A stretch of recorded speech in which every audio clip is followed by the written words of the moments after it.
Hello, I'm Dr. Amy Larson. I teach horn and theory at the University of South Dakota. Did grow up in Wyoming, and my parents still live there, so still call it home. I've been asked to put some videos together, just some recordings of how I might practice etude number 1 and etude number 2. So here's the first one.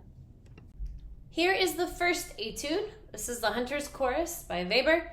Top line, starting at the beginning, no repeats.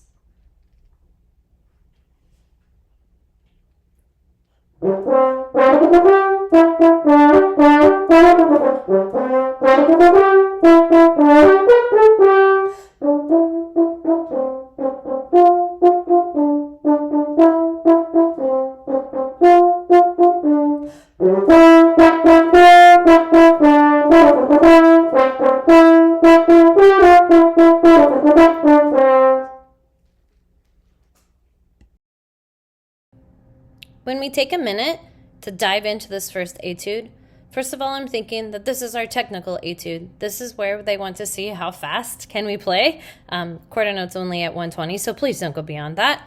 There's no need to go faster. But they want to see technically how fast can your fingers move. Are you playing all the right pitches in the land of G major, so F sharp and B naturals? And then they also are trying to see how is your articulation on everything. What are you slurring? What are you tonguing?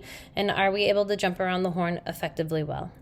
So when we talk about what key we're in, as I already mentioned, this one we're in the land of G major. It's built on our G major scale, and this is why our band directors make you learn your scales, because the longer I play the horn, the more I'm convinced every piece of music we play is either part of a scale, so we're literally just doing stepwise motion, going from one lettered name to the next, all in a row, or are we jumping around? So when we take a glance at this, we do see lots of jumping around. Right away, we have a leap there. Okay, we also have some leaps there. We have some leaps there. But the first thing I want to make sure we're all seeing is that we do have these 16th note runs. Now, if I'm counting this, I'm thinking I have my pickup and 1, 2 E and a 1, 2 and 1 and 2 and 1 E and a 2 and then it goes again. But I use weird counting systems anymore, and instead of saying 2 E and a on that second beat of the first measure, I use for 4/16 notes jalapeno. So this is kind of ridiculous, but if it was me and I was getting ready to play this and thinking about my rhythm, I might think, oh, cheese, jalapeno cheese as my rhythm when I'm thinking about this. I know, ridiculous. But those 16th note runs in that first full measure might look rather intimidating, but they literally, if we just look at our pitches, are the first 5 notes of our G major scale. So we have G, A, B, C, and then we have the D. So if it was me, I would practice those first 5 notes of my scale.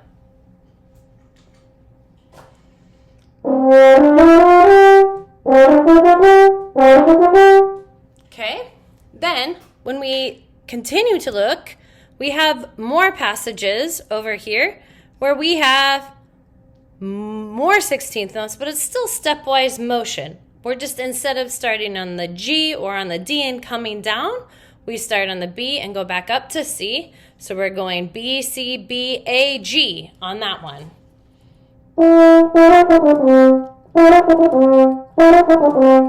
Again, just scale passages that are hanging around our G major scale. We also see more 16th notes down here at the bottom, so more jalapenos.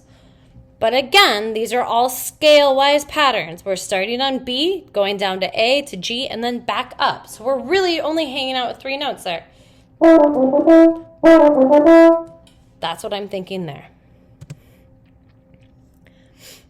Then in terms of my leaps, things that I'm always looking for in our music, besides scale patterns, are like, what are our leaps that are happening? We're in G major, and because of that, we're going to see lots of G's, B's, and D's, leaps between those. So you can see right away, we are starting on a low D, jumping up to G.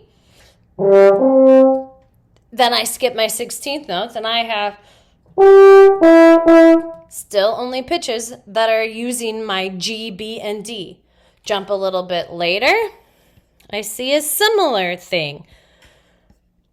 I just have this motion from G to D back to G.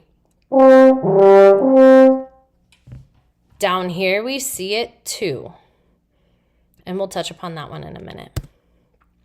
Another important one that we might jump between in terms of our arpeggios or chords that we're thinking about is being built on our fifth note of our scale, so D. So we have lots of Ds, F sharps, and maybe A's that we jump between. And we see this in that third full measure where we're jumping between A and D.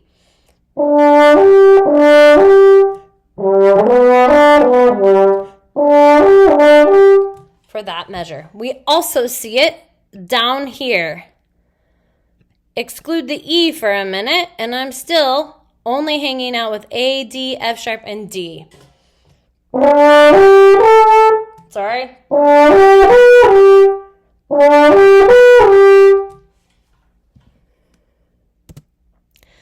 Then when we get to this part after the repeat sign where it's in piano, I like to think about that we're just jumping in thirds. I'm going from a B down to a G. We see it again. Right there.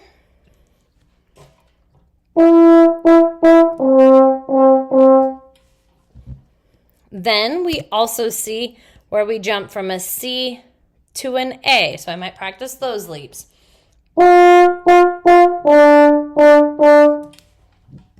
Here it is too.